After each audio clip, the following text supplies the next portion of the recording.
ഈ സമ്മേളനം ശ്രവിക്കുന്ന മുഴുവൻ ജനാധിപത്യ മതേതര വിശ്വാസികൾക്കും എൻ്റെ സമാധാനത്തിൻ്റെ അഭിവാദ്യങ്ങൾ.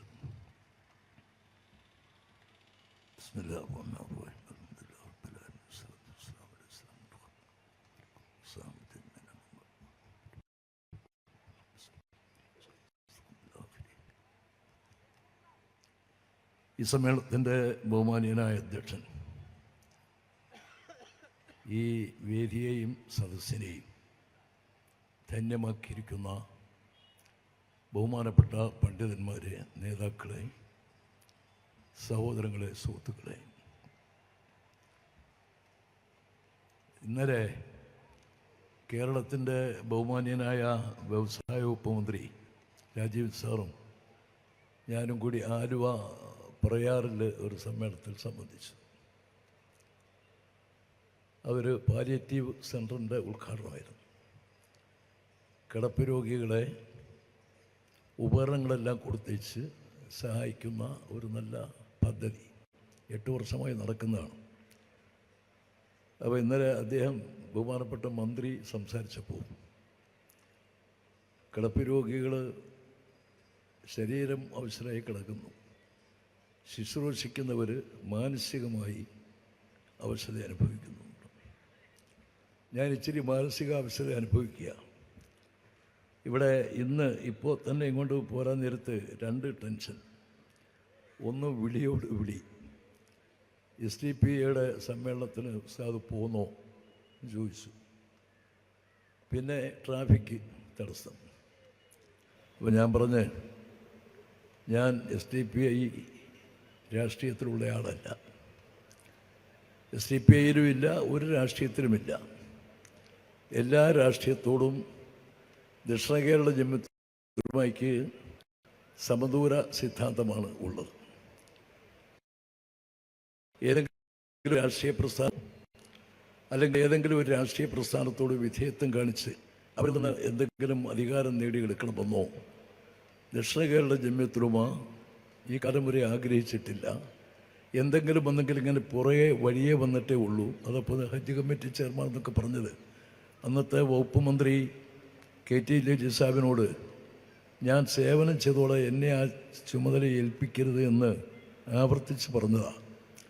ബഹുമാനപ്പെട്ട പാണക്കാട് സയ്യിദ് ഹൈദരലി ശിഹാബ് തങ്ങൾ ഉൾപ്പെടെയുള്ള ഇടത് വലത് രാഷ്ട്രീയ വ്യത്യാസമില്ലാതെ എല്ലാവരും കൂടി ഒരുമിച്ച് സംയുക്തമായി സമ്മർദ്ദം ചേർത്തപ്പോൾ ഏറ്റെടുത്ത് പോയതാണ്. ഇപ്പോൾ ഞാൻ സ്വയം ഒഴിഞ്ഞു മാറുകയാണ്. അതിൽ നിന്നൊക്കെ ഒരു മെമ്പറാകാൻ പോലും ഇന്നത്തെ വകുപ്പ് മന്ത്രി V. അബ്ദുറഹ്മാൻ സാഹിബ് ഒന്നാമതായി ഹജ്ജ് കമ്മിറ്റിയിൽ എൻ്റെ പേരെഴുതി വെച്ചപ്പോൾ ഞാൻ അദ്ദേഹത്തെ നേരിൽ കണ്ട് റിക്വസ്റ്റ് ചെയ്തതിനെ ഒഴിവാക്കുക, ഞാൻ സേവനം ചെയ്തോളാം. അപ്പോൾ ദക്ഷിണ കേരള ജമിയത്തുലമ ആ നയമാണുള്ളത്. ഇവിടെ SDPIയുടെ പ്രവർത്തകർ പല സമ്മേളനങ്ങളും എന്നെ ക്ഷണിക്കാറുണ്ട്. ഞാൻ സൂത്രത്തിൽ ഒഴിഞ്ഞു മാറുക പതിവ്. എന്തെങ്കിലും കാരണങ്ങൾ പറഞ്ഞു. ഒരു സമ്മേളനത്തിൽ സംബന്ധിച്ചു. അത് പൗരത്വ ഭേദഗതിക്കെതിരായിട്ടുള്ള ഒരു പ്രതിഷേധ സമ്മേളനം രാജ്ഭവൻ്റെ മുമ്പിൽ വെച്ച് നടത്തിയപ്പോൾ അത് ഞാൻ സംബന്ധിച്ചു. അത് SDPIയുടെ സമ്മേളനത്തിൽ മാത്രമല്ല, മാർക്സിസ്റ്റ് പാർട്ടി സംഘടിപ്പിച്ച സമ്മേളനങ്ങളിലും ഞാൻ സജീവമായി സംബന്ധിക്കുമായിരുന്നു. CPI സംഘടിപ്പിച്ച സമ്മേളനത്തിലും സമ്മേളിച്ചെന്ന് മാത്രമല്ല, ഭരണഘടനയുടെ ആമുഖം വായിച്ചു കൊടുക്കുന്നത് പോലും ഞാനായിരുന്നു പല സമ്മേളനങ്ങളിലും. കോൺഗ്രസ്, മുസ്ലിം ലീഗ് ഇവരൊക്കെ സംഘടിച്ച എല്ലാ സമ്മേളനങ്ങളിലും. കാരണം ആ രാഷ്ട്രീയമല്ല അതിൻ്റെ പിന്നിലുള്ളത്, ആ പ്രമേയമാണ്. ഇവിടെ SDPIയുടെ രാഷ്ട്രീയമല്ല, അതിവിടെ അധ്യക്ഷനും സ്വാഗത പ്രാസംഗികനും ഒക്കെ പറഞ്ഞു. എനിക്ക് രാഷ്ട്രീയത്തോടുള്ള പ്രതിബദ്ധതയല്ല, ഈ പ്രമേയമാണ്. വഖഫ് ഭേദഗതി ബില്ലിനെതിരായിട്ട് ഇന്ത്യ മഹാരാജ്യത്ത് ആദ്യമായി രംഗത്ത് സമരമുഖത്ത് വന്നത് ദക്ഷിണ കേരള ജമിയത്തുലമയാണ്. ആദ്യമായി രാജ്ഭവൻ്റെ മുമ്പിൽ പ്രതിഷേധ സമ്മേളനം സംഘടിപ്പിക്കുകയും ഇതൊരു തുടക്കമാണ്. ഈ സമ്മേളനത്തിൻ്റെ അലകൾ ആഴവും പരപ്പുമുള്ള ഒരു ജലാശയത്തിൽ ഒരു ചെറിയ പൊടിക്കല്ലെടുത്തിട്ടാൽ അതിൻ്റെ ഓളം നാനാഭാഗത്തും പരന്ന് എത്തുന്നത് പോലെ ദക്ഷിണ കേരള ജമിയത്തുലമ ഈ വഖഫ് ഭേദഗതി ബില്ലിനെതിരായിട്ട് രാജ്ഭവന് മുമ്പിൽ തിരുവനന്തപുരത്ത് സംഘടിപ്പിച്ച ഈ സമരത്തിൻ്റെ അലകൾ ഇന്ത്യ രാജ്യം മൊത്തം അത് എത്തും എന്ന പ്രഖ്യാപനത്തോടെയായിരുന്നു ആ സമ്മേളനം ഞാൻ ഉദ്ഘാടനം ചെയ്തത്. അതിൻ്റെ ആ അല, ആ ഓളത്തിൻ്റെ ഒരു ഭാഗമാണ് ചരിത്രം ചിറകുവിരിച്ച് നിൽക്കുന്ന ഈ കൻറ്റോൺമെൻറ്റിൽ ഈ മഹാസമ്മേളനം നടക്കുന്നത്. അപ്പോൾ എനിക്ക് ഇതിനോട് രാഷ്ട്രീയ പ്രതിബദ്ധത ഉള്ളതുകൊണ്ടല്ല, അങ്ങനെ തെറ്റിദ്ധരിക്കും വേണ്ട. ബഹുമാനപ്പെട്ട SDPI സംഘടനയിലെ പ്രിയപ്പെട്ട പ്രവർത്തകരും എന്നെക്കുറിച്ച് അങ്ങനെ ധരിക്കരുത് എന്നുകൊണ്ട് ഞാൻ അഭ്യർത്ഥിക്കുകയാണ്. പിന്നെ മറ്റൊരു കാര്യം, ഇവിടെ ഇന്ത്യയെ സംബന്ധിച്ച് പറഞ്ഞു, മുസ്ലിം പാരമ്പര്യത്തെക്കുറിച്ച് പറഞ്ഞു. ഒരു കാര്യം വ്യക്തമാണ്, സൂര്യൻ അസ്തമിക്കാത്ത ബ്രിട്ടീഷ് സാമ്രാജ്യത്തിൻ്റെ ചക്രവർത്തി ജോർജ് അഞ്ചാമൻ്റെ കുഞ്ചിരോമത്തിന് പിടിച്ച് കുലുക്കിക്കൊണ്ട് ബക്കിംഗ്ഹാം കൊട്ടാരത്തെ കിടിലം കൊള്ളിച്ചുകൊണ്ട് സിംഹത്തെ അതിൻ്റെ കൂട്ടിൽ കയറി പിടിക്കുന്ന പ്രതീതി ജനിപ്പിച്ചുകൊണ്ട്, ഹേ ജോർജ് എന്ന മനുഷ്യ, എൻ്റെ രാജ്യത്തിന് സ്വാതന്ത്ര്യം അനുവദിക്ക്, അല്ലെങ്കിൽ 6 അടി മണ്ണനുവദിക്കുമെന്ന് ഉറക്കെ പ്രഖ്യാപിച്ച മൗലാന മുഹമ്മദ് അലിയുടെ സമുദായമാണ് ഈ സമുദായം. അതാരും വിസ്മരിച്ചു കളയരുത്. വാര്യംകുന്നത്ത് കുഞ്ഞഹമ്മദ് ഹാജി, അദ്ദേഹം 2 താലൂക്കുകളെ സംയോജിപ്പിച്ച് നിലമ്പൂര് കേന്ദ്രമാക്കി ഒരു രാജ്യം തന്നെ സ്ഥാപിച്ച് ബ്രിട്ടീഷുകാരനെ വെല്ലുവിളിച്ചയാളാണ്. അദ്ദേഹത്തെ ബ്രിട്ടീഷ് പട്ടാളം നയപരമായി കീഴ്പ്പെടുത്തിയിട്ട് നിങ്ങളെ അങ്ങ് മക്കയിലേക്ക് അയക്കാം എന്ന് പറഞ്ഞപ്പോൾ അദ്ദേഹം പറഞ്ഞ മറുപടി, ഞാൻ ഹാജിയാണ്, മക്ക എനിക്ക് വലിയ ഇഷ്ടമാണ്, പവിത്രമായ ഭൂമിയാണ്, പക്ഷേ ഇവിടുന്ന് മക്കയിലേക്ക് നാട് കടത്തപ്പെട്ട് എൻ്റെ ജീവൻ നിലനിർത്തുന്നതിനേക്കാൾ എനിക്ക് ഏറ്റവും അഭിമാനം നിങ്ങളുടെ വെടിയുണ്ടയേറ്റ് ഞാൻ എൻ്റെ രാജ്യത്തിന് വേണ്ടി മരിച്ചു വിടലാണ്. കോട്ടക്കുന്നിൻ്റെ ചരികിൽ നിന്നിട്ട് അദ്ദേഹത്തിൻ്റെ കണ്ണും കയ്യും കെട്ടിയപ്പോൾ, ബ്രിട്ടീഷുകാരായ എൻ്റെ കണ്ണും കയ്യും അഴിച്ചു വിട്, നിങ്ങൾ നേർക്ക് നേരെ വെടി വെച്ചോ എന്ന് പറഞ്ഞ് ബ്രിട്ടീഷുകാരൻ്റെ വെടിയുണ്ട ഏറ്റുവാങ്ങിച്ച് കെരമ ചൊല്ലി മരിച്ചു വീണ വാര്യംകുന്നത്ത് കുഞ്ഞഹമ്മദ് ഹാജിയുടെ അനുയായികളായിരിക്കുന്നവരൊക്കെ 5 ലക്ഷത്തിലധികം മുസ്ലിങ്ങൾ ഈ രാജ്യത്തിൻ്റെ സ്വാതന്ത്ര്യത്തിന് വേണ്ടി ജീവൻ അർപ്പണം ചെയ്തു എന്നാണ് ചരിത്രം. പക്ഷേ ഇന്ത്യയുടെ ചരിത്രം ഇന്ന് തമസ്കരിക്കപ്പെട്ടിരിക്കുന്നു. ഇന്ത്യക്ക് ചരിത്രം എഴുതിയത് നമ്മളായിരുന്നില്ല, ബ്രിട്ടീഷ് ചരിത്രകാരന്മാരാണ് ഈ രാജ്യത്തിന് ചരിത്രം എഴുതിയത്. രാജ്യത്തിന് ചരിത്രമില്ലാത്ത പോരായ്മ പരിഹരിക്കാൻ വേണ്ടി ആയിരുന്നില്ല ബ്രിട്ടീഷുകാരൻ ചരിത്രം എഴുതി തന്നത്, മറിച്ച് അവൻ കൈയടക്കിയ കോളനികൾ ലാഭകരമായി ഭരിക്കാൻ വേണ്ടിയായിരുന്നു. ഇന്ത്യക്ക് യഥാർത്ഥമായ ചരിത്രമുണ്ട്. ഇന്ത്യ മഹാരാജ്യം പവിത്രമായൊരു രാജ്യമാണെന്നും ഇന്ത്യക്ക് പവിത്രമായൊരു സംസ്കാരമാണുള്ളതെന്നും അംഗീകരിക്കാത്ത, സമ്മതിക്കാത്ത ഒരാളും 140 കോടി ഇന്ത്യൻ ജനങ്ങളിൽ ഒരാളും ഉണ്ടാകത്തില്ല. മുസ്ലിങ്ങൾ തീരെയില്ല. ഞാൻ ഈയിടെ ഒരു പത്രത്തിന് അഭിമുഖം കൊടുത്തപ്പോൾ ഞാൻ എടുത്തു പറഞ്ഞു, ഇന്ത്യയുടെ ദേശീയത, ഇന്ത്യയുടെ മതനിരപേക്ഷത, ഇന്ത്യയുടെ ബഹിസ്വരത, ഇന്ത്യയുടെ ജനാധിപത്യം, ഇന്ത്യയുടെ മതേതരത്വം അംഗീകരിക്കാത്ത ഒരാളും ഈ കേരളത്തിലില്ല, ഇന്ത്യയുടെ ഒരു ഭാഗത്തുമില്ല എന്ന്. കാരണം അത് വിശ്വാസത്തിൻ്റെ ഭാഗമാണ്. പ്രവാചകൻ പഠിപ്പിച്ചത് ഹുബ്ബുൽ വത്നി മിനൽ ഈമാൻ, ജന്മനാടിനെ സ്നേഹിക്കൽ ഈമാനിൻ്റെ വിശ്വാസത്തിൻ്റെ ഭാഗമാണ്. അപ്പം ഈ രാജ്യത്തിനെ വിരുദ്ധമായി ചിന്തിക്കുകയോ രാജ്യ താല്പര്യത്തിനെതിരായി നീങ്ങുകയോ ചെയ്താൽ അവൻ ഇസ്ലാമിൽ ബർത്തില്ല, അവൻ്റെ ഇസ്ലാം പൂർണ്ണമല്ല എന്നാണ് പറഞ്ഞതിൻ്റെ അർത്ഥം. ആരും അക്രമത്തെ പ്രോത്സാഹിപ്പിക്കാനില്ല, ആരും അനീതിയെ പ്രോത്സാഹിപ്പിക്കാറില്ല. അപ്പോൾ സ്വാഭാവികമായിട്ട് ഈ രാജ്യം, പക്ഷേ ഒരു കാര്യമുള്ളത്, ഭരണഘടനാ നിർമ്മാണ സഭയുടെ ചെയർമാൻ, ഇന്ത്യയുടെ ആദ്യത്തെ നിയമകാര വകുപ്പ് മന്ത്രി ഡോക്ടർ BR അംബേദ്കർ ഒരു പ്രവചനം നടത്തി ഭരണഘടന സമർപ്പിച്ചിട്ട്, ഭരണഘടന എത്ര നല്ലതായിരുന്നാലും ഭരണഘടനയനുസരിച്ച് ഭരിക്കുന്നവർ അതിന് മൂല്യം കൽപ്പിക്കുന്നില്ല, അതിൻ്റെ അന്തസ്സാരത്വം നിലനിർത്തുന്നില്ലെങ്കിൽ ഭരണഘടന നല്ലതല്ല. ഒരു ഭരണഘടന എത്ര മോശമാണെങ്കിലും അതനുസരിച്ച് രാജ്യം ഭരിക്കുന്നവർ നന്നായി രാജ്യം ഭരിക്കുമെങ്കിൽ ആ ഭരണഘടന വളരെ മെച്ചപ്പെട്ടതാണ്. ഇന്ന് വഖഫ് ഭേദഗതി ബില്ല്, ഏക സിവിൽ കോഡ്, പൗരത്വ ഭേദഗതി, ഇതിലൂടെയൊക്കെ ഇന്ത്യൻ ഭരണഘടനയുടെ അന്തസ്സാരത്വം കളഞ്ഞു കുടിക്കുകയല്ലേ. ഡോക്ടർ ബി ആർ അംബേദ്കർ പറഞ്ഞത് പകൽ വെളിച്ചം പോലെ പ്രോജ്വലമായി പുലരുകയല്ലേ. ഇന്ത്യയുടെ നിയമനിർമ്മാണ സഭകൾ, പവിത്രമായ സഭകൾ, പാർലമെന്റിന്റെ ഇരു സഭകളിലും ഈ ബില്ല് അവതരിപ്പിക്കപ്പെടുന്നതോടുകൂടി ഈ ഭരണഘടനയുടെ അസ്തിത്വമല്ലേ തകർക്കപ്പെടുന്നത്. അത് ചിന്തിക്കണം. ഇവിടെ എന്തെല്ലാം കാര്യങ്ങൾ പറയാനുണ്ട്. ഇപ്പോൾ അമൃത്സറിൽ അമേരിക്കയുടെ സൈനിക വിമാനം ഇറങ്ങിക്കൊണ്ടേയിരിക്കുന്നു. ചില വിമാനത്തിൽ വന്നവരുടെ കാലുകളിൽ ചങ്ങലയും കൈകളിൽ വിലങ്ങും കിടക്കുന്നു. ഇപ്പം നമ്മുടെ ബഹുമാനപ്പെട്ട പ്രധാനമന്ത്രി അമേരിക്കൻ പ്രസിഡന്റുമായി ഒരു ചർച്ച നടത്തി, പത്രസമ്മേളനമൊക്കെ നടത്തിയിട്ട് വന്നു. പക്ഷേ അദ്ദേഹം വരുമ്പോഴും ഈ പറയുന്ന അവിടുത്തെ അനധികൃത കുടിയേറ്റക്കാർ എന്ന് പറഞ്ഞിട്ട് ആളുകളെ അയക്കുകയാണ്. ഞാൻ ഇന്നലെ ബഹുമാനപ്പെട്ട മന്ത്രിയുടെ സാന്നിധ്യത്തിൽ പറഞ്ഞു, അമേരിക്കയും മുസ്ലിങ്ങളുമായി വലിയ ബന്ധമുണ്ട്. അത് സ്പെയിൻ പണ്ഡിതനായ അല്ലാമ ഇബ്നു റുഷ്ദ്, അദ്ദേഹം മാലിക്കി മദ്ഹബിലെ മുഫ്തിയായിരുന്നു. അദ്ദേഹം പരിശുദ്ധ ഖുർആൻ പാരായണം ചെയ്തുകൊണ്ടിരിക്കുമ്പോൾ ഒരു 2 അസ്തമനത്തിൻ്റെയും 2 ഉദയത്തിൻ്റെ ഉടമസ്ഥനായ അള്ളാഹു, 2 ഉദയത്തിൻ്റെയും 2 അസ്തമനത്തിൻ്റെയും ഉടമസ്ഥനായ അള്ളാഹു എന്ന ഖുർആൻ വാക്യം, റബ്ബുൽ മശ്രിഖൈൻ റബ്ബുൽ മഗ്രിബൈൻ, ഇനി ഒരു വൻകര കണ്ടെത്താനുണ്ട് എന്ന് അദ്ദേഹം മനസ്സിലാക്കുകയും കൊളംബസിൻ്റെ യാത്രയ്ക്ക് പ്രചോദനം നൽകുകയും ചെയ്തു. അങ്ങനെയാണ് അമേരിക്ക വൻകര കണ്ടെത്തിയിട്ടുള്ളത്.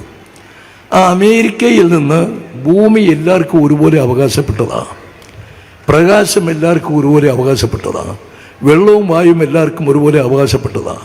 അവിടെ സാങ്കേതികത്വം പറഞ്ഞിട്ട് ആളുകളെയൊക്കെ നാടുകടത്തുകയും വിലങ്ങ് വെക്കുകയും കാലിൽ ചങ്ങലയിടുകയും ചെയ്യുന്ന എത്ര വലിയ അനീതിയാണ്, എത്ര സംസ്കാരശൂന്യമാണ്. അത് ഉണ്ടാകാൻ പാടില്ലാത്ത കാര്യങ്ങൾ ഉണ്ടായിക്കൊണ്ടേയിരിക്കുന്നു. അങ്ങനെ ഒരുപാട് കാര്യങ്ങൾ. ഞാൻ പറഞ്ഞത്, ഇന്ത്യ മഹത്തായൊരു പാരമ്പര്യമുള്ള രാജ്യമാണ്. ഋഷിവര്യന്മാരുടെ നാട് എന്ന അർത്ഥത്തിന് ആർഷഭാരതം എന്നീ രാജ്യം വിശേഷിപ്പിക്കപ്പെടുന്നുണ്ട്. മഹാമുനിമാരുടെ പൈതൃകമുള്ള രാജ്യമാണിത്. ലോകാ സംസ്ഥാ സുഖനോ ഭവന്തു, ഇതായിരുന്നു അവരുടെ മുദ്രാവാക്യം. ലോകത്തെ മുഴുവൻ ജനങ്ങളെയും, മുഴുവൻ ജീവജാലങ്ങളെയും, മുഴുവൻ സസ്യങ്ങളെയും ഒക്കെ ഒരു കുടുംബത്തിലെ അംഗമായി കാണുകയും അതിനൊക്കെ അംഗീകരിക്കുകയും അവർക്ക് ആവശ്യമായ ജീവിത സ്വാതന്ത്ര്യമൊക്കെ അനുവദിച്ചു കൊടുക്കുകയും ചെയ്ത മഹാമുനിമാരുടെ തനതായ പാരമ്പര്യമുള്ള രാജ്യമാണ് നമ്മുടെ രാജ്യം. 938 ഇന്ത്യ ആക്ട് നിലവിൽ വരുന്നത് വരെയും ഈ രാജ്യം കുറെ കാലം ഭരിക്കപ്പെട്ടിരുന്നത് മനുസ്മൃതിയുടെ അടിസ്ഥാനത്തിലാണ്. ആ മനുസ്മൃതിയിലേക്കാണോ ഇപ്പോൾ രാജ്യം മടങ്ങിപ്പോകുന്നത് എന്ന് ഇപ്പോഴത്തെ വാർത്തകൾ കേൾക്കുകയും വായിക്കുകയും കാണുകയൊക്കെ ചെയ്യുമ്പോൾ നമുക്ക് തോന്നിപ്പോകുന്നുണ്ട്. അത് ഇന്ത്യയുടെ സംസ്കാരത്തിന് നിരക്കുന്നതല്ല. ഈ നമ്മുടെ ബഹുമാനപ്പെട്ട പ്രധാനമന്ത്രി ഉൾപ്പെടെ വിദേശ രാജ്യങ്ങളിലേക്ക് പോകുമ്പോൾ അവരൊക്കെ ഏറ്റവും കൂടുതൽ ആദരിക്കപ്പെടുന്നത്, ബഹുമാനിക്കപ്പെടുന്നത് ഈവൻ അമേരിക്കയിൽ ഉൾപ്പെടെ ഒരു മതേതര രാഷ്ട്രത്തിൻ്റെ, ജനാധിപത്യ രാജ്യത്തിൻ്റെ ഭരണാധികാരികൾ എന്ന നിലയിലാണ്.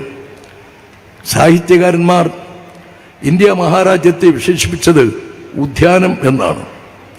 വിവിധ തരത്തിലുള്ള ചെടികൾ, പൂക്കൾ, മരങ്ങൾ, നദികൾ, ഇതെല്ലാം കൂടി ഒത്തിണങ്ങുന്നതിനാണ് ഉദ്യാനം എന്ന് പറയാറുള്ളത്.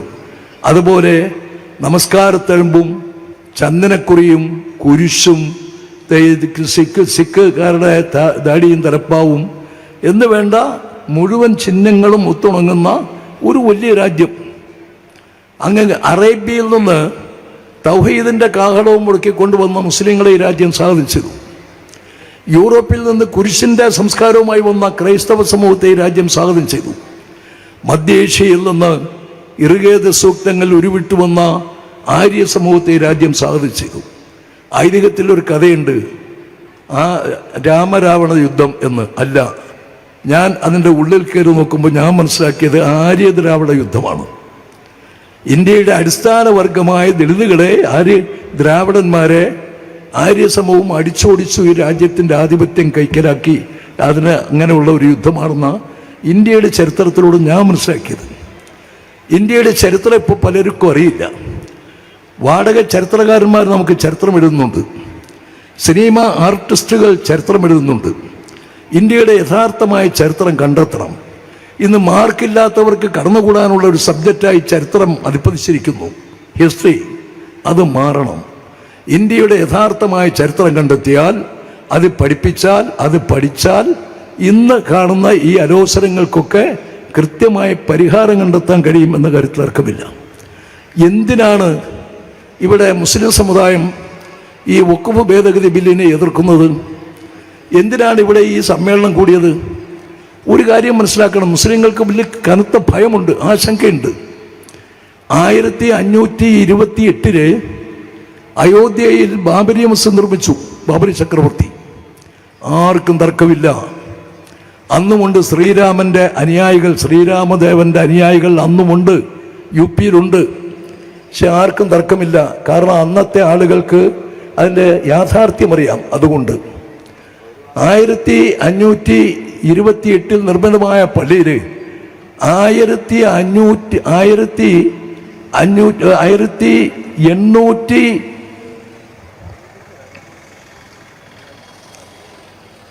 1858 വരെയും ഒരു തർക്കവും ഇല്ലാർക്കും. മുസ്ലിങ്ങൾ ബാങ്ക് വിളിച്ചു, നമസ്കരിച്ചു, ഖുർആൻ പാരായണം ചെയ്തു, ഇബാദത്തുകൾ ചെയ്തു, ഒരു തർക്കമില്ല. 3 നൂറ്റാണ്ട് പിന്നിടുമ്പോഴും. അതിനുശേഷമാണ് എന്തോ ഒരു വ്യാജ ആരോപണം പറഞ്ഞിട്ട് അവിടെ പ്രശ്നങ്ങളുണ്ടാക്കി. ആ പ്രശ്നങ്ങൾ ഉണ്ടാക്കി വന്നപ്പോൾ അന്ന് ബ്രിട്ടീഷുകാരൻ്റെ ഭരണമാണ്. ആ പ്രശ്നത്തിന് ഒരു വിരാമമിടാൻ വേണ്ടി ബ്രിട്ടീഷ് ഗവൺമെൻറ് ഒരു മതിൽ കെട്ടി, പള്ളിയുടെയും ചമ്പൂത്രയുടെയും ഇടയ്ക്ക്. പള്ളിയിൽ മുസ്ലിങ്ങൾ ആരാധന നടത്തിക്കോ, ഇവിടെ ശ്രീരാമ ഭക്തന്മാർ ഇവിടെ പൂജ നടത്തിക്കോ, വഴക്കുണ്ടാക്കരുത്. ആ ബ്രിട്ടീഷുകാരൻ്റെ ഒരു മധ്യസ്ഥയായിരുന്നു. അത് പിന്നിട്ടു. 1959 ആയപ്പോഴേക്കും കുറച്ചുകൂടെ രൂക്ഷമാക്കി വിഷയം. അന്ന് ഫൈസാബാദിലെ ഒരു ഗവർണർ KK നായർ എന്ന ഒരു ഗവർണർ, അദ്ദേഹത്തിൻ്റെ സപ്പോർട്ട് വഴിയാണ് ശ്രീരാമ വിഗ്രഹം ഒരു അർദ്ധരാത്രിക്ക് പള്ളിയിൽ സ്ഥാപിച്ചത്. അതിനുശേഷം ഇന്ത്യയുടെ മതേതരത്വം, ഇവിടുത്തെ പള്ളികളും ക്ഷേത്രങ്ങളും ചർച്ചുകളും ബുദ്ധവിഹാരങ്ങളും ഈ പറയുന്ന ഗുരുദ്വാരകളുമൊക്കെ ഇന്ത്യൻ മതേതരത്വത്തിൻ്റെ ചിഹ്നങ്ങളാണ്. എന്ന് പറഞ്ഞാലും ഓരോ വെള്ളി നക്ഷത്രങ്ങളാണ്. ഏതെങ്കിലും ഒന്ന് തകർക്കപ്പെടുകയോ എതിർക്കപ്പെടുകയോ ചെയ്താൽ അത്രയും ഇന്ത്യയുടെ മതേതരത്വം നശിച്ചു പോവുകയാണ്. 1959 വിഗ്രഹം സ്ഥാപിച്ച അന്ന് ഒരു പ്രശ്നമാണ്. 1992 തകർക്കപ്പെട്ടു. അവിടെ രാമക്ഷേത്രം പണിഞ്ഞു. അതൊക്കെ ഒരു ഗവൺമെൻറ് ചെയ്യാവുന്ന. പക്ഷേ ഒരു കാര്യം ഞാൻ ചോദിച്ചേ, ഞാൻ ഈ അടുത്ത് ഒരു ക്ഷേത്രത്തിലെ സമ്മേളനത്തോട് ഉത്സവത്തോടനുബന്ധിച്ച് ഒരു സർവ്വമത സമ്മേളനം നടന്നു. ആ സമ്മേളനത്തിൽ ഞങ്ങൾ പലരും ഉണ്ട്, സ്വാമിമാരുണ്ട്, അച്ഛന്മാരുണ്ട്, വലിയ രാഷ്ട്രീയ നേതാക്കളുണ്ട്, ഞാനുണ്ട്, പലരും ഉണ്ട്. ഞാൻ ഒന്ന് ചോദിച്ചു, അല്ല ഒരു ആത്മനിർവൃതിക്കാണല്ലോ ആരാധനകൾ നടത്തുന്നത്, ഏത് സമുദായമായിരുന്നാലും. മുസ്ലിങ്ങൾ നമസ്കരിക്കുമ്പോൾ ആ നമസ്കാരത്തിലൂടെ അള്ളാഹുവിനെ കാണുകയാണ്. അതുപോലെ തന്നെ ഈ പറയുന്ന പൂജ നടത്തുമ്പോഴൊക്കെ ദൈവത്തെ കാണുകയാണ്. മാനസിക നിർവൃതിയാണ് പൂജയുടെ ആരാധനയുടെയൊക്കെ പരമമായ ലക്ഷ്യം. ഇവിടെ 4 തരത്തിലുള്ള വധങ്ങളിൽ നിന്ന്, ദ്രോഹങ്ങളിൽ നിന്ന് ഒഴിഞ്ഞു നിൽക്കുന്നവരാണ് യഥാർത്ഥമായ ഹിന്ദു. ഭഗവത്ഗീത അങ്ങനെയാണ് ഉദ്ഘോഷിക്കുന്നത്. കൈകൊണ്ടുള്ള വധം, നാക്കുകൊണ്ടുള്ള വധം, കണ്ണുകൊണ്ടുള്ള വധം, ഹൃദയം കൊണ്ടുള്ള, മനസ്സുകൊണ്ടുള്ള വധം. അപ്പം കൈകൊണ്ടോ കണ്ണുകൊണ്ടോ നാവ് കൊണ്ടോ മനസ്സുകൊണ്ടോ അവരേത് വർഗത്തിൽപ്പെട്ടവരാകട്ടെ അവരെ ദ്രോഹിക്കാത്തവരാണ് യഥാർത്ഥമായ ഹിന്ദു. ആണ് ഹിന്ദു ധർമ്മം. ഈ ഹിന്ദു ധർമ്മത്തിൽ വിശ്വസിക്കുന്ന, ഭഗവത്ഗീതയിൽ വിശ്വസിക്കുന്ന UP-യിലെ ഒരു സഹോദരന് ഈ മാനസിക നിർവൃതിയോട് ഇവിടെ ഈ പള്ളി പൊടിച്ചെടുത്ത് ആ ക്ഷേത്രത്തിൽ പൂജ നടത്താൻ കഴിയുമോ ചോദിച്ചു. കാരണം നമുക്ക് പലതും കഴിയും, എനിക്ക് പലതും കഴിയും, പക്ഷേ എൻ്റെ മനസാക്ഷി വഞ്ചിക്കാനൊക്കത്തില്ല. മനസാക്ഷി എന്ന് പറയുന്നത് വലുതാണ്. അത് നമസ്കാരത്തരമ്പുള്ള മുസൽമാൻ്റെയും ചന്ദനക്കുറിയിട്ട ഹൈന്ദവരെയും കുരിശ് കെട്ടിയ ക്രൈസ്തവൻ്റെയും എല്ലാ മതചിഹ്നങ്ങൾ അണിഞ്ഞവരുടെയും മതമുള്ളവരുടെയും മതമില്ലാത്തവരുടെയും ഒക്കെ മനസ്സിൻ്റെ ഗതി വടക്ക് നോക്കി യന്ത്രം എവിടെ വെച്ചാലും അതിൻ്റെ കാന്തസൂചി വടക്കോട്ട് തിരിഞ്ഞ് നിൽക്കുന്ന പോലെ നമ്മുടെ മനസാക്ഷി എപ്പോഴും സത്യത്തിൻ്റെയും ധർമ്മത്തിൻ്റെയും നീതിയുടെയും ഭാഗത്തേക്കാണ് തിരിഞ്ഞു നിൽക്കുന്നത്. രാഷ്ട്രീയ ലാഭത്തിനു വേണ്ടി, വോട്ട് സമ്പാദിക്കാൻ വേണ്ടി, സാമുദായിക സ്പർദ്ധ വർദ്ധിപ്പിക്കാൻ വേണ്ടി, ജനങ്ങളെ തമ്മിൽ അകറ്റാൻ വേണ്ടി മനസാക്ഷിക്ക് വിരുദ്ധമായി ആരും പ്രവർത്തിക്കരുത് എന്നാണ് ഹിന്ദു ധർമ്മം പഠിപ്പിക്കുന്ന ഭഗവത്ഗീത.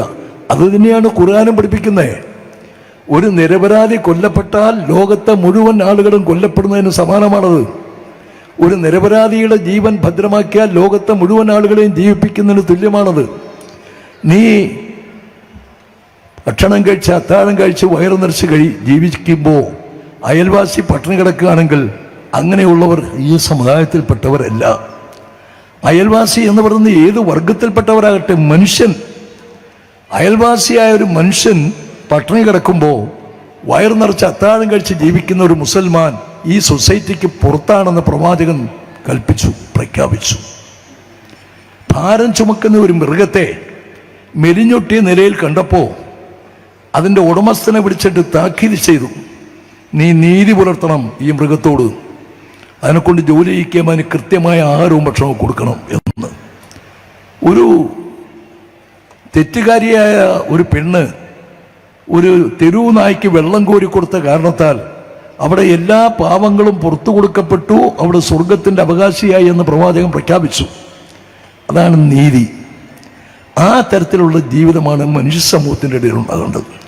ഇന്ത്യയുടെ ഏറ്റവും വലിയ സംസ്കാരം നമസ്കാരത്താഴ്മുള്ള മുസൽമാനും ചന്ദനക്കുറിയിട്ട ഹൈന്ദവരും കുരിശ് കെട്ടിയ ക്രൈസ്തവരും ദാടിയും തലപ്പാവുമുള്ള സിഖുകാരും അതോടൊപ്പം തന്നെ ബുദ്ധമതനും ജൈനനും മതമുള്ളവരും മതമില്ലാത്തവരുമൊക്കെ ഏകോദര സഹോദരങ്ങളായി പരസ്പരം ഗ്രഹിക്കാതെ അവർ തോളൊരുമി ജീവിക്കണം. അതാണ് ഇന്ത്യയുടെ സംസ്കാരം. അതാണ് മതങ്ങൾ പഠിപ്പിക്കുന്നത്. ഒരു മതവും തമ്മിൽ കലഹിക്കാനും അടിക്കാനും പഠിപ്പിക്കുന്നില്ല. എല്ലാ മതങ്ങളും പരസ്പരം സ്നേഹിക്കാനും അടുക്കാനുമാണ് പഠിപ്പിക്കുന്നത്. അതാണ് ഇന്ത്യയുടെ ഏറ്റവും വലിയ സംസ്കാരം. അതാണ് മഹാമുനിമാർ പറഞ്ഞ്, ഞാൻ ആവർത്തിച്ച് പറയുന്നു, ലോക സംസ്ഥാ സുഖനോ ഭവന്തു. അവരുടെ സംസ്കാരം അതായിരുന്നു. അതാണ് നമ്മൾ പിൻപറ്റേണ്ടത്. അപ്പോൾ അതുപോലെ ഇന്ത്യയുടെ ഭരണഘടന ഇവിടുത്തെ ജനാധിപത്യ സോഷ്യലിസ്റ്റ് കമ്മ്യൂണിസ്റ്റ് രാഷ്ട്രങ്ങൾക്കൊക്കെ മാതൃകയാണ് നമ്മുടെ ഭരണഘടന. ആ ഭരണഘടന നിലനിൽക്കണം, അതിൻ്റെ അന്തസ്സാരത്ത് നിലനിൽക്കണം. ഭരണഘടനയുടെ മൗലികാവകാശം രാജ്യത്തെ ഏതൊരു പൗരനും അവൻ ഇഷ്ടപ്പെട്ട മതം സ്വീകരിക്കാനും അതനുസരിച്ച് ജീവിക്കുവാനും അത് പ്രചരിപ്പിക്കുവാനും അവകാശം നൽകുന്നു. മൗലികാവകാശ തത്വം 25-26 വകുപ്പുകൾ. യഥാർത്ഥത്തിൽ മതമനുസരിച്ച് ജീവിക്കുക മാത്രമല്ല, മതപ്രബോധനവും പൗരന്റെ മൗലികാവകാശമാണെന്ന് പ്രഖ്യാപിച്ച ഒരേ ഒരു ഭരണഘടന ഇന്ത്യൻ ഭരണഘടന മാത്രമാണ്. അതിനൊക്കെ വിരുദ്ധമില്ല. ഇപ്പം എന്തിനാ ഈ പൊല്ലാപ്പിനൊക്കെ ഈ ഗവൺമെൻറ് തയ്യാറാകുന്നത്? രാജ്യത്തെ ജനങ്ങളെ സേവിക്കാൻ എന്തെല്ലാം കാര്യങ്ങളുണ്ട്. അമേരിക്കയിൽ തന്നെ ഇപ്പം നടന്നുകൊണ്ടിരിക്കുന്ന ഞങ്ങളെ അനധികൃത കുടിയേറ്റക്കാരെ ഇങ്ങനെ കെട്ടി അയക്കരുത്, അവരുടെ കാലിൽ ചങ്ങല വെക്കരുത്, അവരുടെ കയ്യിൽ വിലങ്ങ് വെക്കരുത്, അവർ ജീവിച്ചെടുത്ത് ജീവിച്ചുകൊള്ളട്ടെ എന്ന് പറയേണ്ട അതല്ലേ നമ്മുടെ നയം.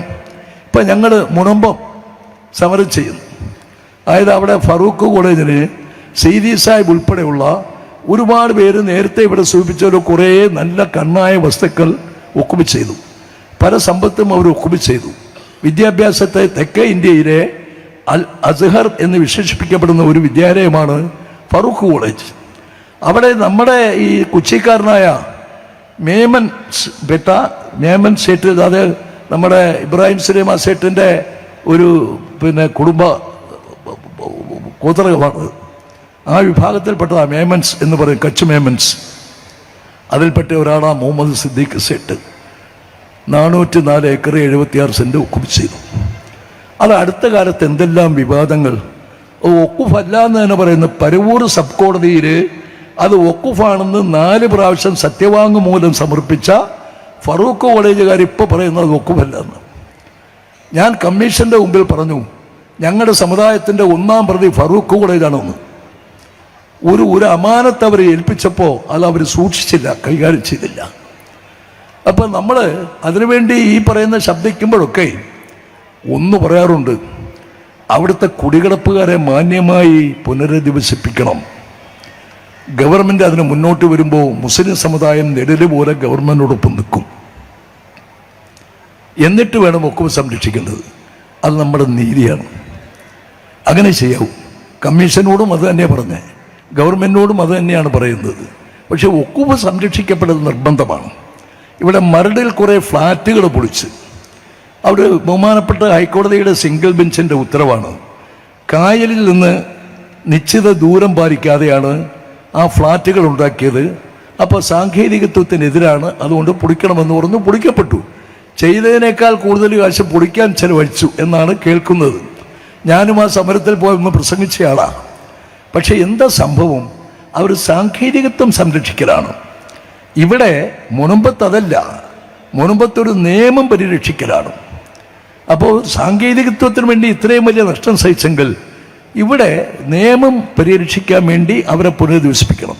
അതിന് കേരളത്തിൽ നോംസ് ഉണ്ട്. കരുണാകരൻ സാറിൻ്റെ ഗവൺമെൻറ്റിൻ്റെ കാലത്താണ് നിലയ്ക്കൽ പ്രശ്നം ഉണ്ടായത്. അപ്പം നിലയ്ക്കൽ പ്രശ്നം ഉണ്ടായപ്പോൾ ദേവസ്വം ബോർഡിൻ്റെ ഭൂമിയിൽ ഒരു സമുദായം കയ്യേറി. അപ്പോൾ പ്രശ്നമായപ്പോൾ അദ്ദേഹം നിലയ്ക്കൽ അവർക്ക് കുറേ സ്ഥലം പതിച്ചു കൊടുത്തിട്ട് അവരുടെ മതചിഹ്നങ്ങളൊക്കെ മാറ്റിച്ചു, പ്രശ്നം ശാന്തമാക്കി. അപ്പോൾ ദേവസ്വം ഭൂമിയും വഖഫ് ഭൂമിയും ബഹുമാനപ്പെട്ട ഗവൺമെൻറ് രണ്ടായി കാണരുത്, ഒന്നായി തന്നെ കണ്ട് അതിനെ സംരക്ഷിക്കണം എന്ന് മാത്രമാണ് നമ്മുടെ ആവശ്യം. ഇത് ന്യായവിരുദ്ധമാണെന്ന് ആരും പറയത്തില്ല, ന്യായമാണ്. മാത്രമല്ല, ഇവിടെ തിരുക്കൊച്ചി മന്ത്രിസഭയിൽ അന്നത്തെ ആഭ്യന്തരമന്ത്രിയായിരുന്ന ബഹുമാന്യനായ ശ്രീ PT ചാക്കോ അദ്ദേഹം ഇത് വഖഫ് ഭൂമിയാണെന്ന് പ്രഖ്യാപിച്ചു. അസംബ്ലിയുടെ പഴയ ലൈബ്രറി നോക്കിയാൽ ഇത് കാണാൻ കഴിയും. 67 ബഹുമാനപ്പെട്ട EMS നമ്പൂതിരിപ്പാടിൻ്റെ മന്ത്രിസഭയിൽ ഇവിടെ മിച്ചഭൂമി കുടികിടപ്പ് പ്രശ്നങ്ങളൊക്കെ ഉണ്ടായി, പതിച്ചു കൊടുത്തു. അന്നത്തെ റവന്യൂ വകുപ്പ് മന്ത്രി, നിയമവകുപ്പ് മന്ത്രിയായിരുന്ന KR ഗൗരിയമ്മ ഇവിടുത്തെ കുടികിടപ്പുകാർക്ക് പതിച്ചു കൊടുത്തില്ല. കാരണം അത് വഖഫ് ഭൂമിയാണ്, പതിച്ചു കൊടുക്കാൻ സാങ്കേതികമായി എനിക്ക് നിയമ തടസ്സമുണ്ട് എന്ന് അവർ പറഞ്ഞു. കേരള അസംബ്ലിയിൽ എൻ്റെ രേഖയുണ്ട്. ഈ 15ാം നിയമസഭയുടെ 7ാം സമ്മേളനത്തിൽ ഡിസംബർ 22 മുസ്ലിം ലീഗിൻ്റെ MLA KPA മജീദ് സാർ ഉൾപ്പെടെയുള്ള 4 പേര് ഒരു ചോദ്യം ഉന്നയിച്ചു. സിറായി വഖഫ് ഭൂമിയെ സംബന്ധിച്ച്, മുനമ്പ് വഖഫ് ഭൂമിയെ സംബന്ധിച്ച്. ഇന്നത്തെ വഖഫ് വകുപ്പ് മന്ത്രി ജനാബ് V അബ്ദുറഹ്മാൻ അതിന് മറുപടി പറഞ്ഞത് അത് വഖഫ് ഭൂമിയാണെന്ന്. അപ്പോൾ ബഹുമാനപ്പെട്ട കേരള ഹൈക്കോടതിയുടെ ഡിവിഷൻ ബെഞ്ചും പരൂർ സബ് കോടതിയും ഒക്കെ തന്നെ ഈ പറയുന്ന തിരുക്കൊച്ചി മന്ത്രിസഭ മുതൽ ഇങ്ങോട്ട് ഇപ്പോഴത്തെ ഈ 15ാം നിയമസഭയുടെ 7ാം സമ്മേളനം വരെയും അത് വഖഫാണെന്ന് സ്ഥിരീകരിച്ചു കഴിഞ്ഞിരിക്കുന്നു. പിന്നെ എന്തിനാണ് ഇവിടെ കമ്മീഷൻ്റെ ആവശ്യം? എന്തിനാണ് ഒരു പഠനത്തിൻ്റെ കാര്യമുള്ളത്? അതങ്ങ് സംരക്ഷിച്ചാൽ പോരെ, അത് എത്രയേ ഉള്ളൂ. അതിനകത്ത് കുടികിടപ്പുകാരെ മാന്യമായി പുനരധിവസിപ്പിക്കണം. ഇവിടെ കൂട്ടിക്കൽ പ്രശ്നം ഉണ്ടായപ്പോൾ ഞങ്ങൾ 10-11 വീടാണ് ഉണ്ടായി കൊടുത്തത്. അതുപോലെ ഈ പറയുന്ന മുനമ്പത്തെ ആരെങ്കിലും ഒഴിവാക്കപ്പെടുന്നെങ്കിൽ അവർക്ക് ഭവനം നിർമ്മിച്ചു കൊടുക്കാൻ മുസ്ലിം സമുദായം ഗോൾമുഖത്തുണ്ടാകുമെന്ന് ഉറക്കെ പ്രഖ്യാപിച്ചു. നമ്മൾ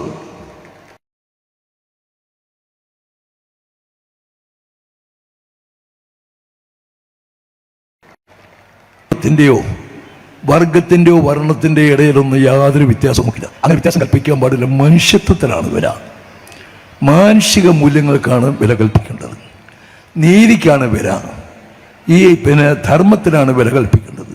ഇപ്പോൾ പാർലമെൻറ്റ് രാജ്യസഭ പാസാക്കി. JPCയിൽ ഇവിടെ നമ്മുടെ കുന്നത്തൂരിൻ്റെ ബഹുമാനപ്പെട്ട MP കൊടിക്കുന്നിൽ സുരേഷ്, അദ്ദേഹം 8ാമത്തെ പ്രാവശ്യമാണ് ലോകസഭയിൽ MP ആകുന്നത്.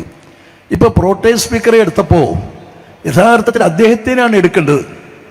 അദ്ദേഹത്തിൻ്റെ ജൂനിയറെയാണ് പ്രോട്ടേം സ്പീക്കറായിട്ട് എടുത്തത്. അത് കേരളത്തോട് കാണിച്ച ഒരു അവഗണനയാണെന്ന് നമുക്ക് മനസ്സിലാക്കാൻ കഴിയത്തുള്ളൂ.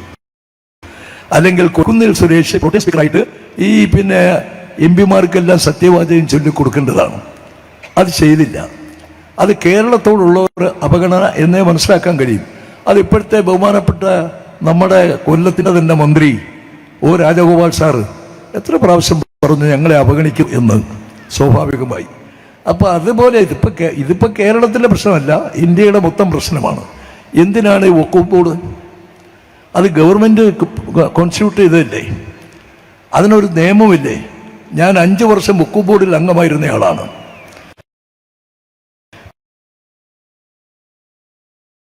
പെരുമ്പടപ്പ് മുതൽ. അപ്പോൾ എന്താണ് വഖഫ്? വാക്കിലൂടെ വഖഫ് ചെയ്യാം, ഉപയോഗത്തിലൂടെ വഖഫ് ചെയ്യാം. അതിനൊരു ഡീഡ്, ഒരു പ്രമാണം ആവശ്യമില്ല, നിയമമില്ല.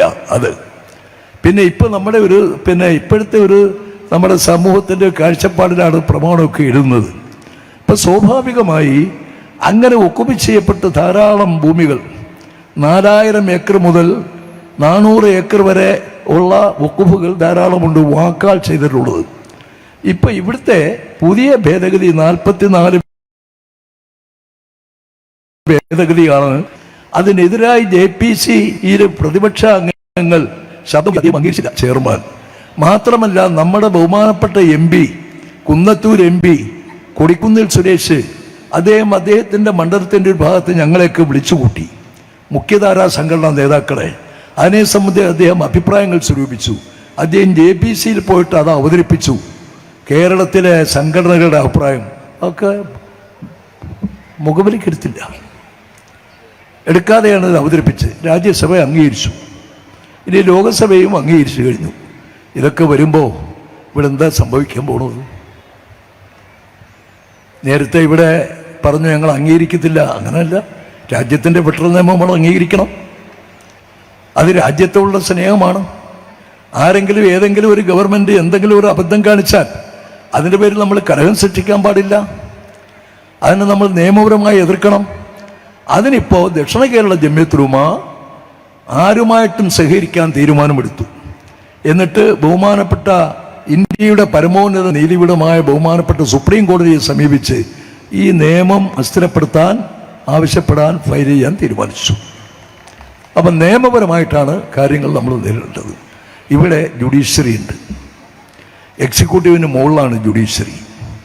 അപ്പോൾ സ്വാഭാവികമായിട്ട് ജുഡീഷ്യറിയെ നമ്മൾ സമീപിക്കണം, ജുഡീഷ്യറിയുടെ തീരുമാനം അംഗീകരിക്കണം. അത് ചിലപ്പോൾ ചില താല്പര്യമൊക്കെ അതിനകത്ത് കാണിക്കാറുണ്ട്. അതൊക്കെ സ്വാഭാവികമായി നമുക്ക് സഹിച്ചേ പറ്റത്തുള്ളൂ. ആ സ്ഥിതി എന്ന് പറഞ്ഞാൽ ആദർശം ബലികൽപ്പിക്കണമെന്ന് ഞാൻ പറഞ്ഞു എന്ന് ആരും തെറ്റിദ്ധരിക്കരുത്. ഉറച്ച ആദർശം, ഒരുമയുള്ള സമൂഹം, ഉറച്ച ആദർശം. നമ്മുടെ ആദർശത്തിൽ നിന്ന് ഒരു സമുദായക്കാരും അവരവരുടേതായ ആദർശത്തിൽ നിന്ന് പിന്മാറാൻ പാടില്ല. ആദർശത്തിൽ ഉറച്ചു നിൽക്കണം. അതോടൊപ്പം ഒരുമയുള്ള ഒരു സമൂഹം. ഞാൻ നേരത്തെ ആവർത്തിച്ച് ഞാൻ പറയുന്നു, നമസ്കാരത്തൻപുള്ള മുസൽമാനും ചന്ദനക്കുറിയിട്ട ഹൈന്ദവനും കുരിശ് കെട്ടിയ ക്രൈസ്തവരും താടിയും തലപ്പാവുമുള്ള സിഖുകാരും മതമുള്ളവരും മതമില്ലാത്തവരുമൊക്കെ ശ്രീബുദ്ധൻ നടന്നു പോകുമ്പോൾ അദ്ദേഹം അറിയാതെ ഒരു എറുമ്പിനെ ചവിട്ടി. ഞാനൊരു എറുമ്പിനെ ചവിട്ടി എന്ന് മനസ്സിലാക്കിയാൽ തിരിഞ്ഞു നോക്കുമ്പോൾ എറുമ്പിങ്ങനെ കാല് പിടിക്കുന്നു, ചത്തുപോയി.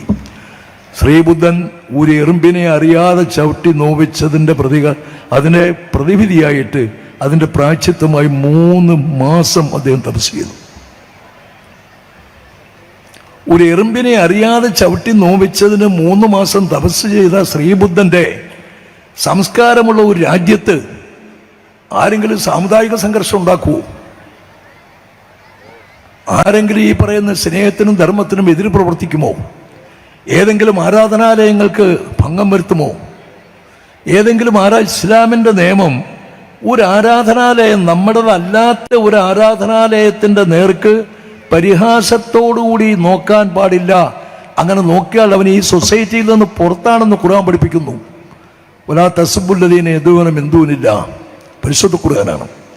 അപ്പം സ്വാഭാവികമായി ഓരോ സമുദായവും അവരവരുടേതായ ആദർശങ്ങൾ കാത്ത് സൂക്ഷിക്കുമെങ്കിൽ ഇപ്പോൾ ഇവിടെ നമ്മുടെ രാജ്യത്ത് നടക്കുന്നത് രാഷ്ട്രീയ നേട്ടം, ലാഭം. അതിനാരെ തേജോവധം ചെയ്യണമെങ്കിലും എന്ത് നിയമം കൊണ്ടുവരണമെങ്കിലും കൊണ്ടുവരിക, രാഷ്ട്രീയ ലാഭം ഉണ്ടാക്കുക, ഭരണ സ്ഥിരീകരണം ഉണ്ടാക്കിയെടുക്കുക എന്നുള്ളതാണ്. അത് ഇന്ത്യയുടെ സംസ്കാരത്തിന് നിരക്കുന്നതല്ല. ഇന്ത്യയുടെ സംസ്കാരം മറ്റൊന്നാണ്. പണ്ഡിറ്റ് ജവഹർലാൽ നെഹ്റു ഇന്ത്യയുടെ പ്രധാനമന്ത്രി സൗദി അറേബ്യ സന്ദർശിച്ചപ്പോൾ അദ്ദേഹത്തെ യമാമ കൊട്ടാരത്തിലേക്ക് അറബി കുട്ടികൾ സ്വാഗതം ചെയ്തത് മർഹബൻ ബിർ റസൂൽ, മർഹബൻ ബിർ റസൂൽ എന്ന അറബി സ്വാഗതഗാനം ആലപിച്ചുകൊണ്ടാണ്. സമാധാനത്തിൻ്റെ വിവിധ മതങ്ങളുടെയും സംസ്കാരങ്ങളുടെയും സംഗമഭൂമിയായ ഇന്ത്യ മഹാരാജ്യത്തിൻ്റെ ഭരണത്തലവന് സ്വാഗതം എന്ന് പറഞ്ഞിട്ടാണ് സൗദി കൊട്ടാരത്തിലേക്ക് അദ്ദേഹം സ്വാഗതം ചെയ്യപ്പെട്ടത്. നമ്മുടെ വിദേശത്തൊക്കെ പോകുമ്പോൾ നമ്മുടെ കൈമുതൽ അത് തന്നെയാണ്. അറബികൾക്ക് എണ്ണയുണ്ട്, യൂറോപ്യന്മാർക്ക് അതിൻ്റെ സമ്പത്തുണ്ട്. പക്ഷെ നമുക്കുള്ള നമ്മുടെ ഏറ്റവും വലിയ സമ്പത്ത് നമ്മുടെ മതേതരത്വമാണ്, നമ്മുടെ മതനിരപേക്ഷതയാണ്, നമ്മുടെ ദേശീയതയാണ്, നമ്മുടെ ഭരണഘടനയുടെ അന്തസ്സാരത്വമാണ്. അത് സംരക്ഷിക്കണം. ഇപ്പോൾ പാസ്സാക്കുന്ന ഈ വഖഫ് ഭേദഗതി ബില്ല് ഭരണഘടനയെ നശിപ്പിക്കുന്നതാണ്, ഭരണഘടനയെ കഴുത്തിൽ കത്തിവെക്കുന്നതാണ്. പൗരത്വ ഭേദഗതി ഭരണഘടനയെ തകർക്കുന്നതാണ്. ഏക സിവിൽ കോഡ് ഈ ഭരണഘടനയുടെ മൗലികാവകാശ തത്വങ്ങളും മാർഗദർശനങ്ങളും ഇത് തമ്മിൽ എതിരായാൽ മൗലികാവകാശ തത്വത്തിനാണ് പ്രസക്തിയുള്ളത്. അപ്പോൾ അത് മാർഗദർശനത്തിൽ ഏതെങ്കിലും ഒന്ന് കണ്ടിട്ട് അത് നടപ്പിലാക്കുമെന്ന് പറയുന്ന പിടിവാശി ഒരു സമുദായത്തോട് കാണിക്കുന്ന വലിയ അക്രമമാണ്. ഞാൻ ഒന്ന് പറയുന്നു, ഇന്ത്യയിലെ മുസ്ലിങ്ങളെ സംബന്ധിച്ചിടത്തോളം മുസ്ലിങ്ങളായി തന്നെ ജീവിക്കും, മുസ്ലിങ്ങളായി തന്നെ മരിക്കും, മുസ്ലിങ്ങളായി തന്നെ കബറടക്കം ചെയ്യപ്പെടും. ആ ആദർശത്തിൽ നിന്ന് അണുകട വ്യതിചരിക്കാൻ ആര് എന്ത് നിയമം കൊണ്ടുവന്നാലും ഇവിടുത്തെ മുസ്ലിങ്ങൾ, ഇന്ത്യയിലെ മുസ്ലിങ്ങൾ തയ്യാറല്ല എന്ന് ഉറക്കെ പ്രഖ്യാപിച്ചുകൊണ്ട് ബിസ്മില്ലാഹിർ റഹ്മാനിർ റഹീം, രാജാതിരാജനായ മലിക്കുൽ മുലൂക്കായ അല്ലാഹുവിന്റെ നാമത്തിൽ ഈ മഹാസമ്മേളനം ഞാൻ ഔപചാരികമായി ഉദ്ഘാടനം ചെയ്യുന്നു. വാഖിറു ദഅവാനാ അൽഹംദുലില്ലാഹി റബ്ബിൽ ആലമീൻ. അസ്സലാമു അലൈക്കും വറഹ്മത്തുള്ളാഹി.